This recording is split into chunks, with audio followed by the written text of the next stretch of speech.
السلام عليكم ورحمة الله وبركاته. ازيكم حبايب قلبي؟ عاملين ايه؟ اهلا بكم في مطبخ انس. اللهم صل وسلم على سيدنا محمد وعلى اله واصحابه اجمعين. ازيكم حبايب قلبي؟ عاملين ايه؟ وحشتوني كتير. طبعا النهارده بقى عامله لكم وصفه جميله جدا جدا جدا، الصغير والكبير بيحبها. شايفين الجمال والحلاوه؟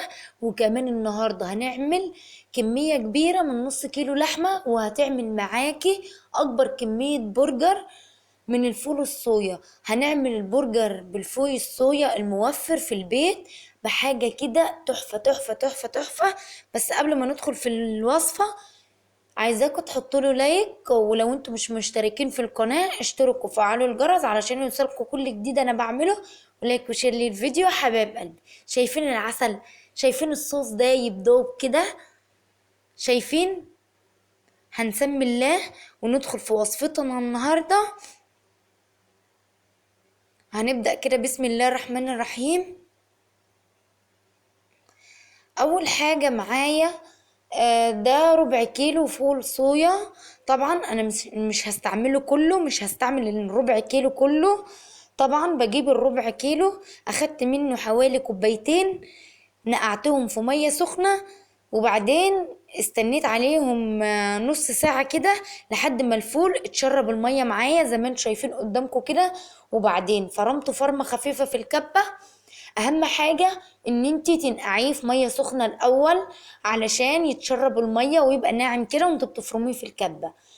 بعد ما فرمت الفول كده فرمة ناعمة، ومعايا بصلة برضك مفرومة ناعمة، ومعايا اللحمة بتاعتي، ده نص كيلو لحمة.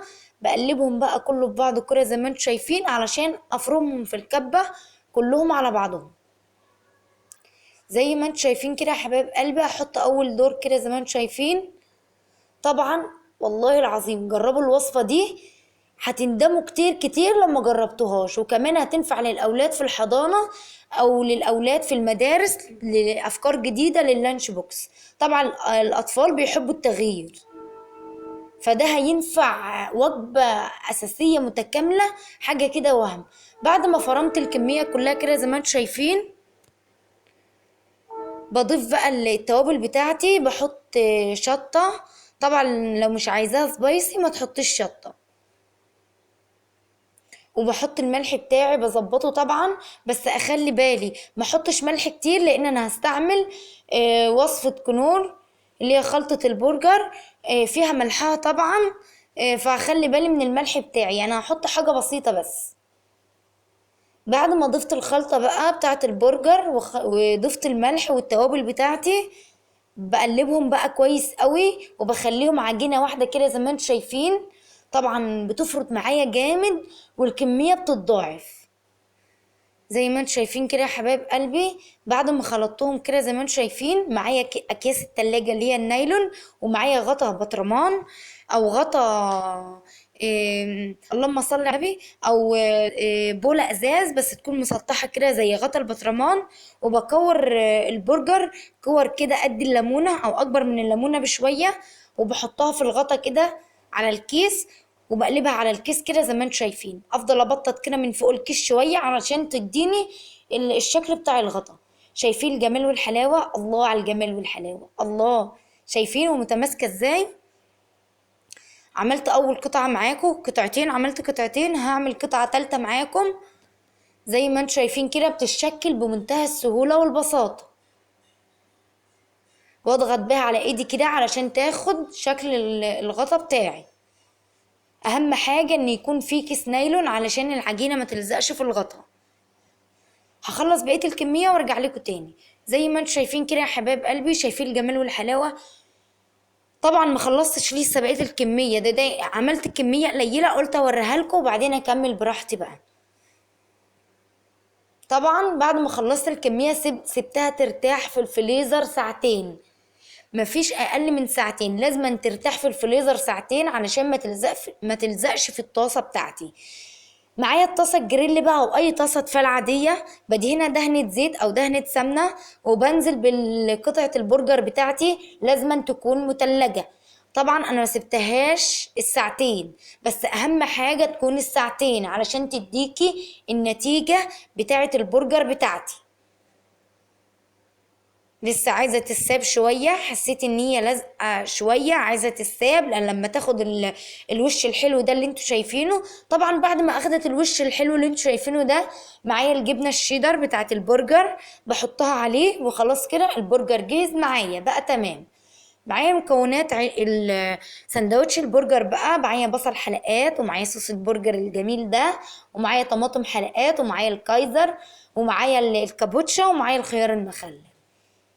والله العظيم يا حبايب قلبي، فرحوا الأولاد واعملوه في البيت، وصفة جميلة جميلة جميلة، وموفرة جدا جدا جدا، ومش هتكلفك حاجة خالص.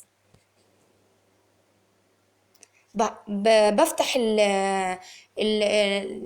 عفوا الكايزر بتاع البرجر كده، وبحط الصوص بتاع البرجر، وبحط الكابوتشا أول حاجة، وبعدين بحط حلقات البصل كده زي ما انتم شايفين، وبحط حلقات الطماطم. اللهم صل وسلم على سيدنا محمد وعلى آله وأصحابه أجمعين. شايفين الجمال والحلاوة؟ مفيش أحلى من كده.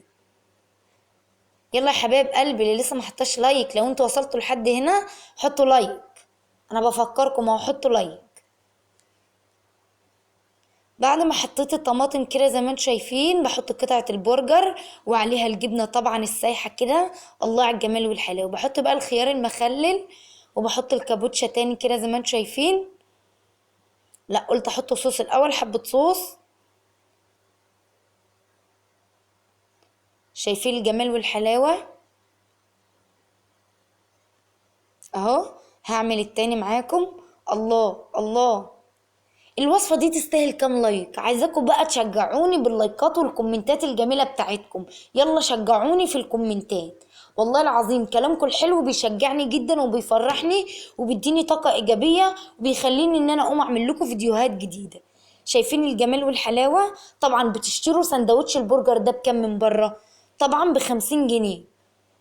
والله العظيم ب50 جنيه. انت اعمليه في البيت وبقلل تكاليف، ومش هيكلفك حاجة خالص، وهتفرحي الاولاد، لان الاولاد بيفرحوا بالحاجات الجاهزة اللي بتيجي من بره.